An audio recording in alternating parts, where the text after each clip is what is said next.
بسم اللہ الرحمن الرحیم۔ السلام علیکم۔ حضرت صہیب بن سنان رضی اللہ عنہ سے روایت ہے کہ رسول اللہ صلی اللہ علیہ وسلم نے فرمایا کہ جب جنت والے جنت میں اور جہنم والے جہنم میں چلے جائیں گے تو اعلان کرنے والا اعلان کرے گا، اے اہل جنت، بے شک اللہ تعالیٰ نے تم سے ایک وعدہ کیا تھا جسے وہ اب پورا کرنا چاہتا ہے۔ وہ کہیں گے، وہ کیا ہے؟ کیا اللہ تعالیٰ نے ہمارے ترازو بھاری نہیں کیے؟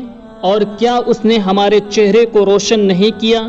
اور کیا اس نے ہمیں جنت میں داخل نہیں کر دیا؟ اور کیا اس نے ہمیں جہنم سے نجات نہیں دے دی؟ یعنی ان نعمتوں کے بعد اب اور کون سا وعدہ باقی رہ گیا ہے؟ پھر اچانک پردہ ہٹایا جائے گا، چنانچہ وہ اللہ تعالیٰ کی طرف دیکھیں گے۔ اللہ تعالیٰ کی قسم، اللہ تعالیٰ نے انہیں کوئی ایسی چیز نہیں دی ہوگی جو انہیں اس کے دیدار سے زیادہ محبوب ہوگی اور جس سے ان کی آنکھوں کو زیادہ ٹھنڈک نصیب ہوگی۔